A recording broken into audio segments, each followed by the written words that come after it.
Hello, I'm Darren Alf from BicycleTouringPro.com, and for the last 15 years I have been riding a bicycle all around the world. And because of my travels, I've oftentimes been asked, has anything bad ever happened to you on your trips? And I usually say, no, nothing especially bad has happened. But the truth is, there was one time where I really thought I was going to die, and this is what happened. So it was 2004. I was 20 years old and I was conducting my fourth long-distance bike tour across the United States. It was a shorter trip from Chicago, Illinois to New Orleans, Louisiana, and it was about a 30-day trip. I was kind of crisscrossing the Mississippi River.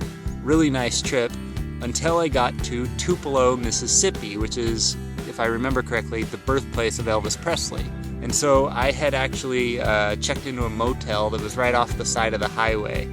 I was staying in this motel for the night. I had checked in, I had taken a shower, and it was getting dark and I needed to get some food. I was hungry. I saw some restaurants or supermarkets or something kind of across the highway across from the motel. So I left my bike in the hotel, and then I went on foot and ran across the highway, ran through some bushes, jumped over the median, ran through some more bushes, jumped over the other side of the highway, and then got to the supermarket or whatever. Got my food and came back to the motel.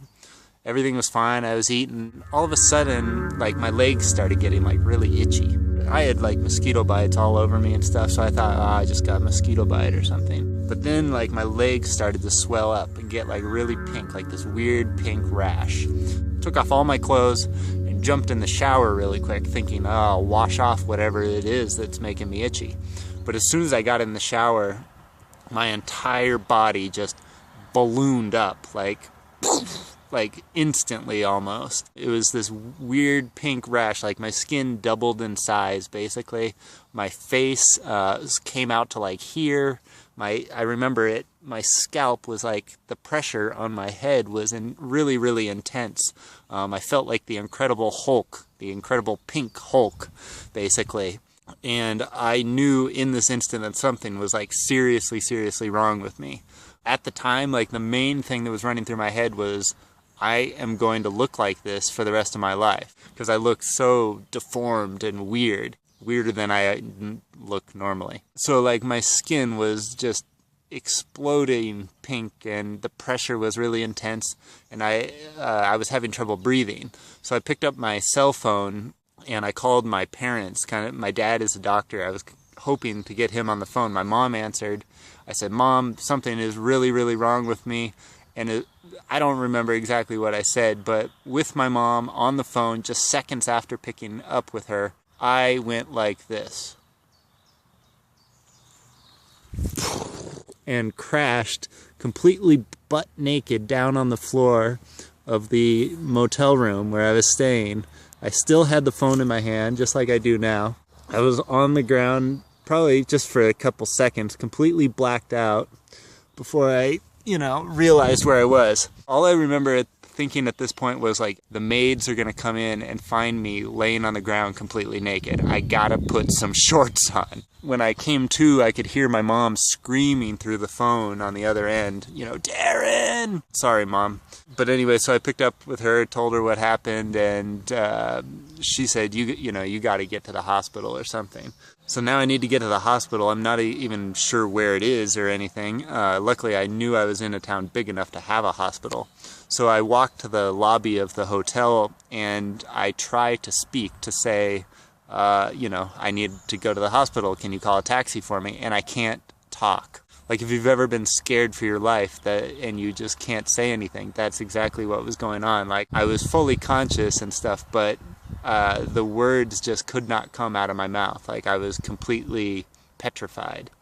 And so finally I was able to portray to the guy that, I think I said taxi or something like that, So he called me a taxi. I got in, I went to the emergency room.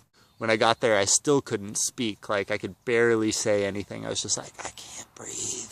I can't breathe. The woman that was checking me in had me sit down, and I sat in that chair for 6 hours with nobody looking at me or anything. I sat there for a while, kept thinking, what is going on? Why is nobody looking at me? There weren't that many people there. But at one point, this guy came in and he had his thumb in a napkin. He had like chopped off his thumb. And I'm thinking, well, that guy's going ahead of me for sure, you know? So it's like, go ahead, you know? Like, I can't breathe, but you need to get that thumb back on. Anyways, so I sat there for like 6 hours. Finally, the nurse that had checked me in, like, called me over, and a different nurse looked at me. By this time, I could actually speak a little bit. The swelling had gone down. I looked completely normal. I was still just like having a little problem breathing.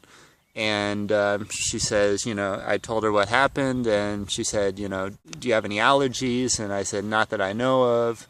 I've never had anything happen to me like this before. Just looking at me, I was wearing shorts, and she said, you know, what are all these cuts and stuff on your legs? And I told her that I was riding my bike by myself, and that I had mosquito bites and, you know, cuts from where the bike had like cut into my legs and stuff like that. And she said, well, it looks like here you know you may have been bitten by a snake. And I said, yeah, it's a possibility, because I was running through this like tall grass on the way to go get some food. And she says, yeah, that's probably what it is.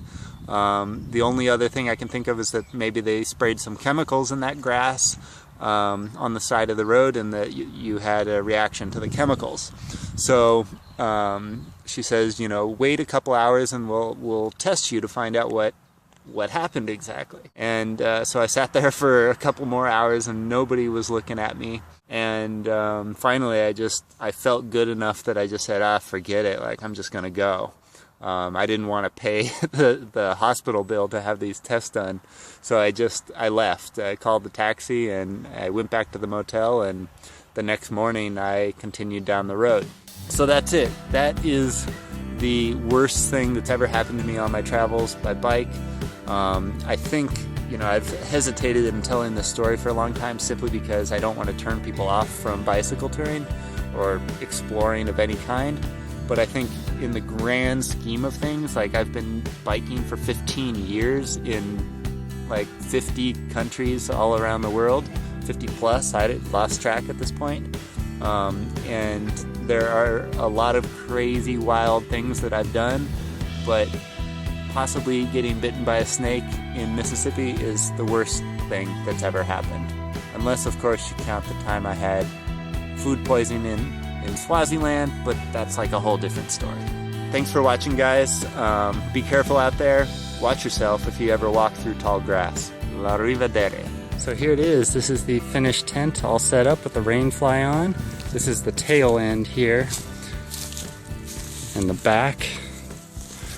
This is the front door area, which I'll open in just a second. And the head of the tent.